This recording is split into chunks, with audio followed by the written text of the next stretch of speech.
할렐루야. 성경 통독 제91제입니다. 오늘은 시편 106편에서 110편까지 살펴보도록 하겠습니다. 시편 106편에서 시편의 제4권이 맞춰지게 되고 시편 107편에서 시편 제5권이 시작되고 있습니다. 시편 제5권이라는 것은 편집의 그런 시기가 느헤미야 시대로 접어든 것을 의미합니다. 느헤미야는 BC 444년에 이스라엘로 돌아왔습니다. 그래서 약 440년경에 이 시들이 편집이 되었구나 하는 것을 알 수 있습니다. 시편 106편은 이스라엘의 잘못을 주님께 회개하면서 하나님의 은혜를 구하는 그런 내용으로 전개되고 있습니다. 그런데 1절의 내용에 보면 할렐루야 주님께 감사하여라.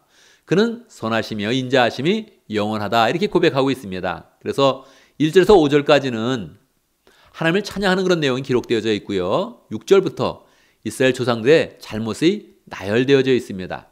그러고 나서 46절에 보면 마침내 주님께서는 그들을 사로잡아간 자들이 그들에게 자비를 베풀도록 하셨습니다. 그래서 그들이 죄를 짓고 포로로 잡혀갔는데 하나님이 다시 그들로 돌아오게 하셨다 하는 그런 내용을 담고 있는 것이죠. 그리고 나서 48절에서 주 이스라엘의 하나님 영원토록 찬양을 받아주십시오 하면서 할렐루야 이렇게 해서 4권을 마치고 있습니다. 107편, 이 시편도 저자를 우리가 알 수 없습니다. 그런데 이 시편은 감사의 그런 노래입니다. 1절 주님께 감사를 드려라 그렇게 시작되고 있는데요. 주님께 감사를 드리라는 그런 내용이 이 107편 전체에서 8번 반복되고 있습니다. 8번이면 정말 많은 그런 숫자지요. 한 시에서 8번 반복됐다는 것은 이 전체가 감사로 그렇게 하나님께 노래 불러지고 있다는 것을 의미하고 있습니다. 그러면 무엇을 감사할까요? 감사라는 것은 자기에게 좋은 일이 일어났을 때 감사하는 것인데 이 시편은 그렇게 전개되지 않고 주님께 감사를 드려라. 그는 선하시며 인자하심이 영원하다. 이렇게 내용 나와 있습니다. 그러니까 이 시편의 그런 저자는 자기에게 좋은 일이 있어서 감사한 것보다 하나님의 인자하심이 우리에게 크다. 그의 선하심이 우리에게 풍성하다 하면서 감사로 찬양을 드리고 있는 것입니다. 우리도 나에게 좋은 일이 일어났을 때 감사하는 것이 아니라 하나님의 선하심을 의지하면서 하나님의 인자하심을 그렇게 느끼면서 감사로 찬양으로 그렇게 나가는 그런 삶이 되면 좋겠습니다. 시편 108편은 다윗의 그런 시입니다. 다윗의 시인데 이 시는 다윗의 시 57편과 60편이 합성이 되어서 함께 편집이 되어서 한 시로 만들어졌습니다. 다윗의 시 57편은 다윗이 사울을 피해서 도망다니다가 굴에 있을 때 지은 시입니다. 60편은 다윗이 전쟁 중에 북쪽에서 전쟁을 하고 있는데 남쪽에서 에돔 족속이 또 쳐들어와서 나라에 그런 큰 위기가 있었는데 요압 장군이 에돔 족속을 물리칩니다. 그때 감사하면서 드린 그런 찬양의 시인데 이 두 시는 모두 위기라는 그런 공통점이 있죠. 개인의 위기, 나라의 위기, 그 가운데서 하나님께 위기 속에서 구해주신 그 은혜를 감사하는 것입니다. 13절 보면 그 내용이 정확히 나와 있습니다. 하나님이 우리와 함께 하시면 우리는 승리를 얻을 것이다. 그렇게 표현하고 있습니다. 왜요? 그분이 우리의 원수들을 짓밟을 것이기 때문이다. 그러니까 어떤 그 위기 속에서도 하나님이 함께 하시면 개인의 위기든지 큰 위기든지 다 이겨낼 수 있다. 이렇게 찬양을 하고 있는 것입니다.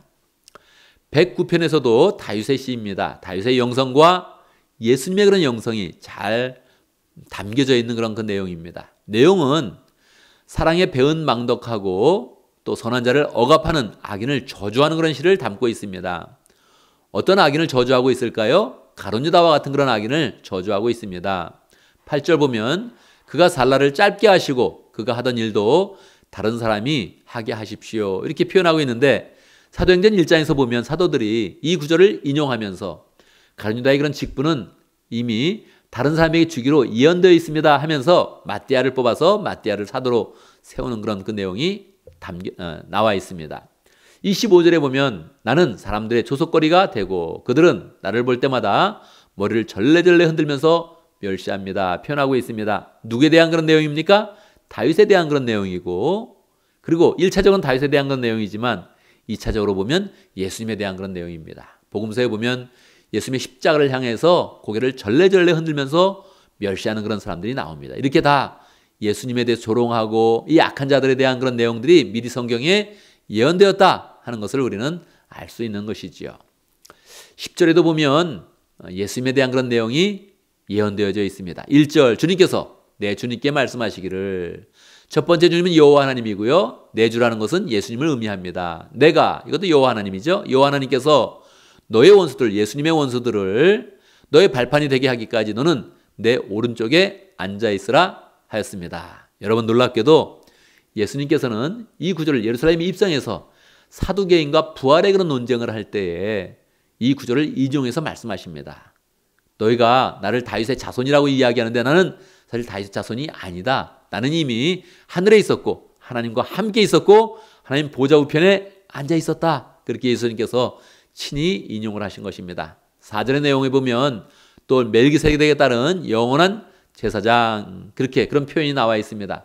예수님은 아론의 그런 자손이 아니었던 것입니다. 히브리서에 인용이 되어서 예수님의 그런 혈통에 대해서 이야기하는 것이죠. 예수님의 혈통은 아론의 혈통이 아니라 멜기세덱의 그런 반차, 멜기세덱을 쫓아서 나와서 조상이 있는 것이 아니라 영원한 그런 제사장으로 우뚝 서서 우리를 위해서 그렇게 속죄의 그런 제물이 되셨고 또 속죄를 실제로 하시는 그런 제사장이 되셨다 하는 그런 내용들을 가르쳐주고 있는 것이죠. 그래서 시편의 그런 내용들은 계속 하나님을 찬양하고 있지만 그 안에는 예수님에 대한 그런 내용들을 우리에게 계속 소개하면서 우리에게 예수님의 영성을 닮아가도록 그렇게 인도하고 있는 것입니다. 그래서 우리는 시편을 읽을 때마다 1차적으로 다윗과 저자들에 대한 생각을 하고 계속적으로 예수님을 생각하면서 이 시편의 그런 내용들을 음미하면 좋겠습니다. 우리는 내일 계속 시편에 대해서 또 읽어가겠습니다. 감사합니다.